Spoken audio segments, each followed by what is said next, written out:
The third secondary stage, welcome back to our episode on the Egyptian educational channels. Today we're going to have what we have been waiting for. Last times we've been spending a lot of time revising different grammatical structures and lessons. We revised plenty of grammar structures. We spoke about the future forms if you want to check it back on our YouTube. We reviewed some of the modal verbs, the uses of could, the uses of should, in the present and in the past. We had plenty of explanation. We revised using different forms of examples. اتكلمنا كمان about all the details of the uses of these two modal verbs, could and should and will, in the present and in the past, and how can we use them and what does each one of them refer to using their forms and different meanings. وزي ما قلنا ان احنا هنشتغل شوية كتير about revising and explanation، وبعد كده we are going to work on exercises. النهاردة عندنا كلاس مهم جدا جدا جدا because we're going to revise using certain exercises. Let's start with choose the correct answer between brackets. exercises مهمة، أتمنى ان انتوا to watch it وكمان to keep it، تراجعوا منها لأن كل exercises they provide us with more examples تخلينا نشوف المستيكس اللي بنعملها and of course to avoid it. Sentence 1, Sammy was so sick yesterday that he get out of bed. The choices are he can't get out of bed, he couldn't get out of bed, he shouldn't get out of bed, where he couldn't have get out of bed. واحنا بنختار هنركز شوية ان احنا عندنا could وعندنا should. اول حاجة خالص بنعمل حاجة اسمها exclusion، ودي اللي احنا اتفقنا عليها من بدري. يعني ايه exclusion؟ يعني بنطلع اللي ما ينفعش خالص وبعدين نبتدي نشوف اللي ينفع ايه البوسيبيليتيز بتاعته. طب هل كلمة he shouldn't get out of bed هتمشي؟ سمع حد بيقول لي shouldn't بره خالص. تمام، shouldn't is not going to be used. هنا يفضل عندي can't، يفضل عندي couldn't، ويفضل عندي couldn't have.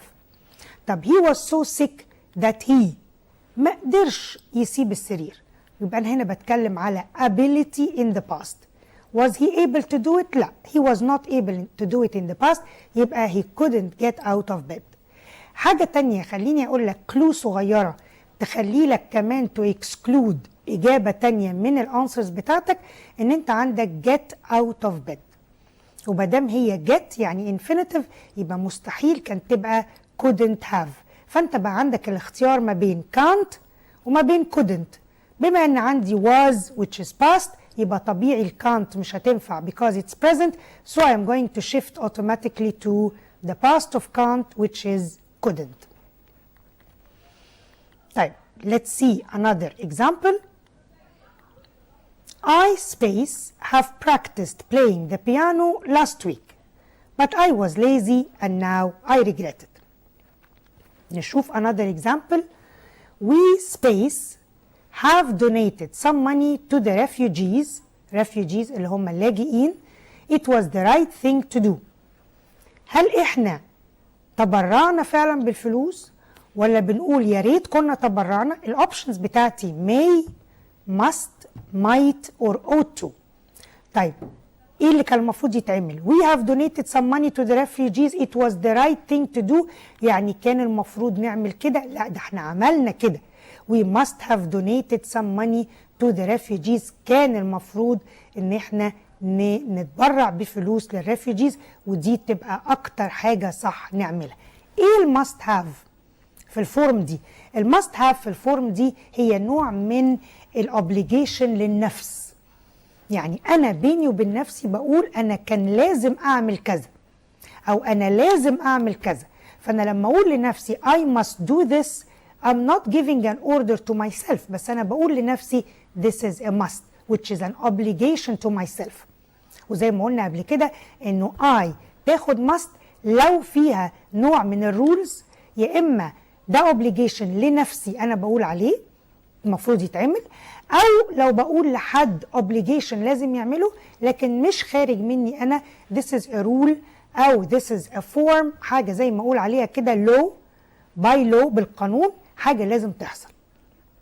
يبقى I must have done that، لأنه this is obligation to myself. طيب خلصنا حته صغيره اكسرسايزز، هندي بارت صغير كده about seem، يعني ايه seem to وmeant to وsupposed to. اتكلمنا قبل كده وقلنا انه المودل verbs هم some verbs that are added to the sentence عشان تدينا meaning مختلف.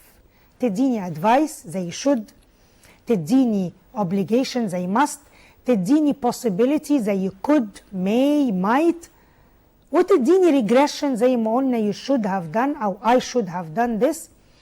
طيب في بعض expressions that we can add to the sentence زي المودل verbs بس بنسميهم semi models.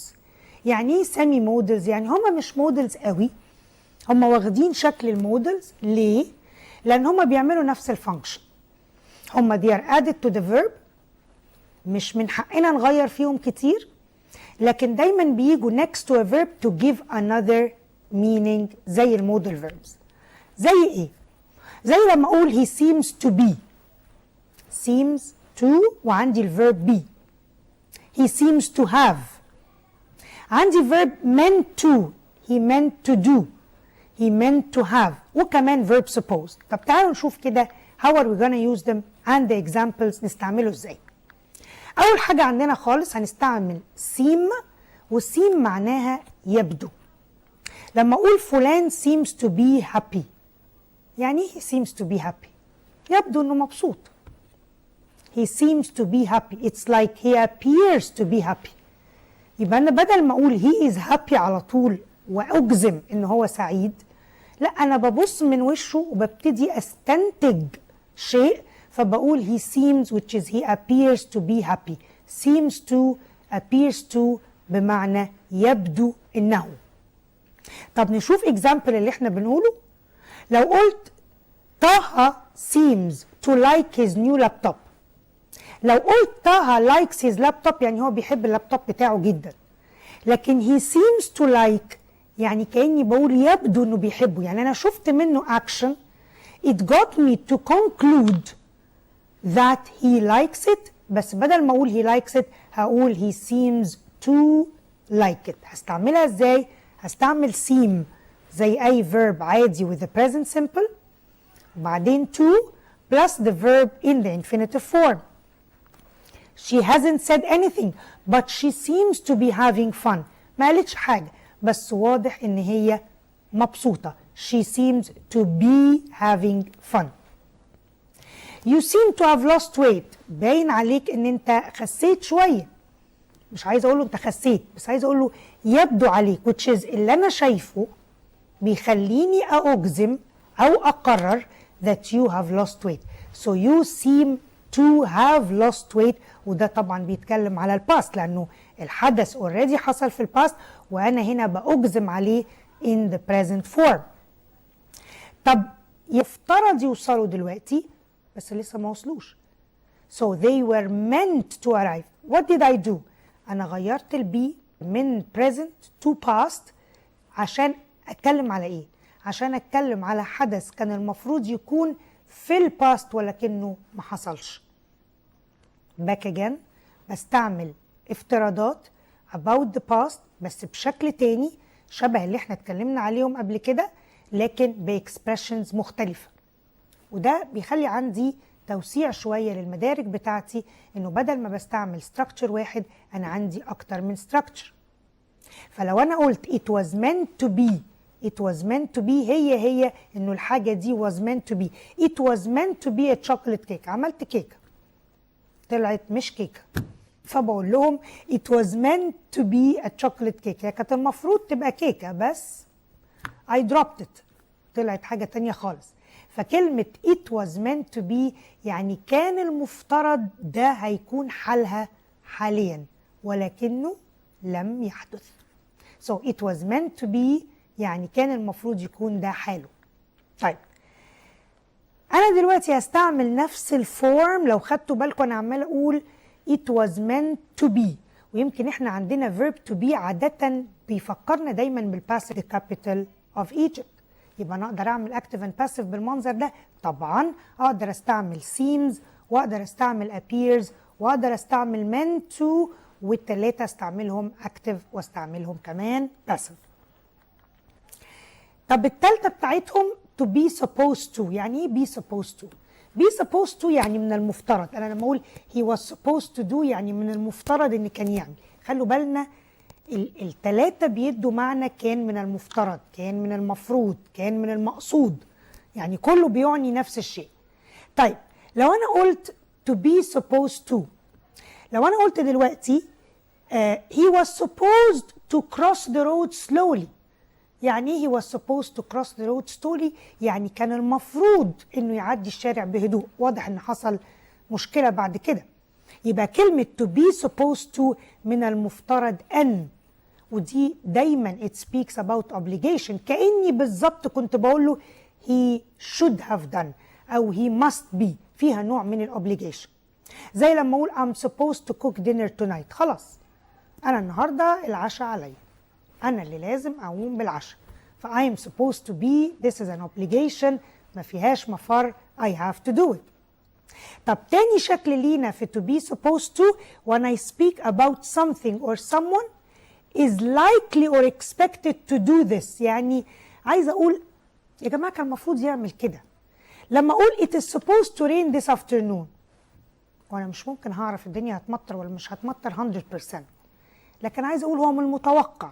فكلمه من المتوقع او من المحتمل انه something can happen هستعمل برضو معاها it is supposed to be. هل ممكن استخدمها في استخدام ثالث؟ ممكن استخدمها about arrangements.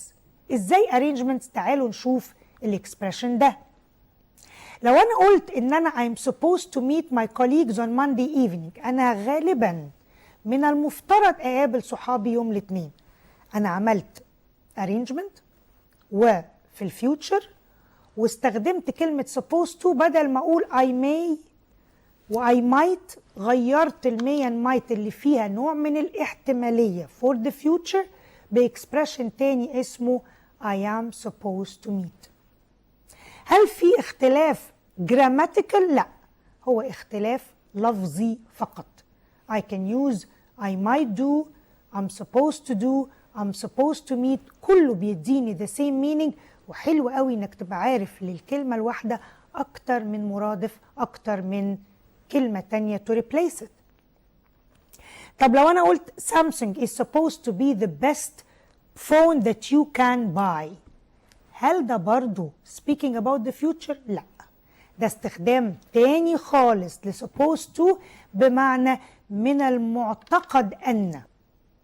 ده اللي الناس عارفاه، ده اللي الناس متوقعة، أو مش عايزة أقول متوقعة، عايزة أقول ده اللي الناس عارفة إن حدوثه قائم. He is supposed to be the richest man in the world، ده اللي الناس عارفاه، ده من المفترض نتيجة إحصائيات، نتيجة أرقام، ده اللي واضح قدامي. I'm supposed to meet my colleagues on Monday evening، ده اللي اتكلمنا فيه. ولكن Samsung is supposed to be the best phone that you can use أو you can buy، هنا بستخدم افتراض for something that people know. نلخص اللي قلناه كله، شوية important notes. ايه تاني استخدامات مهمة for the word mean؟ ولازم اخلي بالي انه English is flexible يا جماعة. يعني مش لازم الكلمة دي تعني كده يبقى هي كده ومفيش اي تغيير، لا، ممكن تعني كده ويبقى ليها استخدامات تانية. زي مثلا لو انا قلت mean plus the verb plus ing، يعني انا لو قلت this means doing that، يعني لو انا بتكلم على جملة وبقول being a doctor means working for long hours. being a doctor means معناها هذا العمل يشمل something else. being a student means you need to work well on your studies. وكأني بقول لك your job as a student involves هذا وذاك. his job as a doctor involves working for long hours. ده واحدة من استخدامات المين to. طب في استخدام تاني للمين بمعنى ينوي. لما اقول for example، وطبعا هنحط معناها to plus infinitive معاها بمعنى intend. لما اقول he means to find a job abroad، واحد سافر بره فبقول he means to find a job abroad، يعني هو مقرر ناوي he's intending انه يسافر بره. ليه؟ عشان يلاقي شغلانة كويسة. طيب هنشوف الاستخدام الثالث كمان لمين لما اكون عايز احط حاجه شبه السؤال. يعني لو انا قلت what does this word mean، انا سامعه ناس بتقولي لا دي احنا عارفينها. لما اقول what does this word mean يعني الكلمه دي تعني ايه، دي حاجه احنا عارفينها من زمان وبنستخدمها، ومين هنا تعني معنى بالظبط. لما اقول what does this word mean، رابط استخدام لكلمه مين وهنا مش verb، لما اقول انه الترانسبورتيشن means، وهنا قلت means وما قلتش مين، ونخلي بالنا قوي. لو قلت the transportation او the bus is an important means of transport، اولا means هنا noun مش verb. ثانيا مستحيل تيجي من غير الاس، يعني مفيش حاجه اسمها الترين is an important mean for transportation. كنا بنسمع ناس بتقول كده وتتخيل انه مادام بتكلم على الترين بس فالترين هو واحد من المين اوف ترانسبورتيشن. نو نو نو، وسائل المواصلات اسمها means of transportation وما بتتشالش الاس ابدا، والا يبقى المعنى completely changed. The train is one of the important means of transport. اخر حاجه خالص عشان نجمع بيها كمان كلمه supposed to، احنا اتكلمنا على مين، هنشوف كمان to be supposed to او not supposed to، دي هنا بتدي معنى الحذر. انا لما اقول you are not supposed to do، ده مش معناها مش المفروض تعمل، ده معناها ممنوع بس بطريقه شيك شويه. لما انت تيجي المدرسه ولابس تي شيرت بلون تاني خالص غير تي شيرت المدرسه، فاقول لك you're not supposed to change your uniform. هنا you're not supposed مش معناها ان عندك فرصه، لا، هنا you're not supposed معناها ممنوع، وده نوع من التحذير. you're not supposed to drive without your seat belt، بتحط السيت بيلت، ممنوع ان انت تسوق من غيره. so this means it is not allowed، you're not supposed to do that. استخدام تاني ل supposed to لما احب اقول مثلا you're supposed to be that او this thing is supposed to be. يعني ايه supposed to be؟ يعني يقال ان it is supposed او Thursday is supposed to be a holiday. يقال ان الخميس هيكون اجازه. يقال ان اتعرف انه he is supposed to have 12 children، عرفنا ان عنده 12 children which means he is said to have. خلي بالي من المعنى، لان انا ممكن يجي لي he is said to have واضطر اختار الثانيه او العكس. كمان استخدام ثالث لسيم، واحنا قلنا supposed وقلنا مين، هنقول اخر استخدامات لسيم لو بعدها like. لو انا قلت it seems like ages يعني يبدو وكأنه ظهر. she seems excited يعني she seems to be excited، يبدو عليها ان هي مبسوطة. كمان seem ممكن تيجي بعد كلمة it، لو قلت it seems that he likes يبدو انه، ودي بتبقى موجودة طبعا معايا infinitive. بعد that بستعمل معاها جملة عادية خالص واقول it seems that he likes classical music. He seems to like classical music. It seems that classical music أو that there is water. يبقى كل دي استخدامات ل seems to. There seems to be some water on the carpet. يبدو إنه في بعض المياه على السجادة. النهاردة اشتغلنا مع بعض يعني ايه seem to، يعني ايه supposed to، يعني ايه mean to. 3 استخدامات مهمين، وكأننا بنستعمل modal verbs تاني بمعنى تاني. هم مش modal verbs، هم اسمهم semi modals وليهم استخدامات كتير. اللي احنا قلناه مهم جدا علشان نجمع كل الأفكار دي مع بعض. ناخد كمان استخدام أخير لسيم لما أقول he doesn't seem himself. يعني ايه he doesn't seem himself؟ he doesn't seem himself لما تقول هو النهاردة مش هو كده، يعني في حاجة كده هو مش في حالته. أقدر أقول they don't seem themselves. يعني إيه they don't seem themselves؟ يعني هم مش بحالتهم، هم مش زي ما احنا معتادين عليهم. استخدامات كتير للسيم شفناها، لازم نجمع كل النقط دي يا جماعة ونبص شوية ازاي استخدمنا supposed to، ازاي استخدمنا seem، المعنى العام هيبان دايما لما نحطها في سنتنس. يعني أنا لما أحط الكلمات دي في سنتنس، أحط he seems to be happy وهنا معناها يبدو إنه سعيد، أو أستخدم كلمة he seems بمعنى he means like he means to be happy. هل المعنى اختلف؟ اختلف.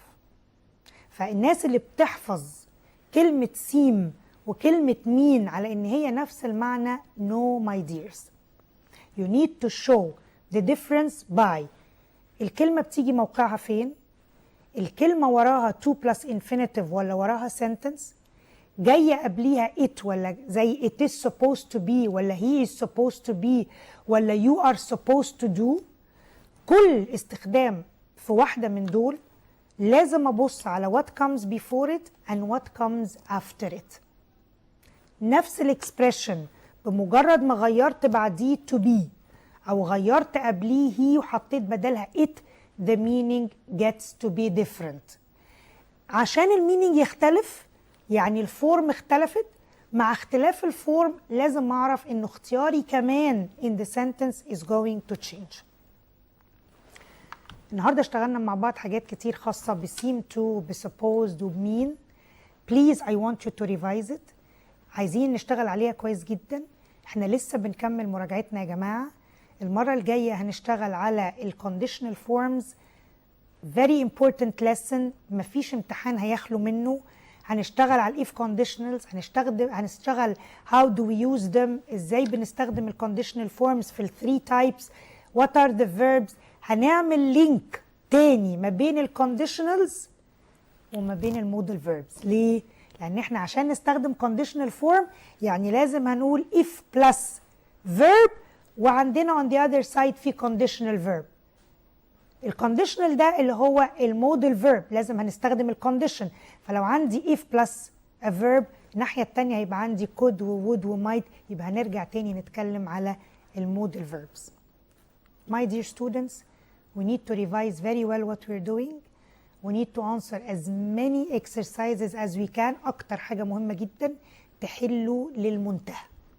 The more you practice, the better you'll be. The more examples you'll see, the less mistakes and the fewer mistakes that you're gonna make in your exams. Things are gonna be better, and of course getting higher marks will be something simply achievable. Thank you guys for today. I hope that you have got the most benefit you can from our lesson today.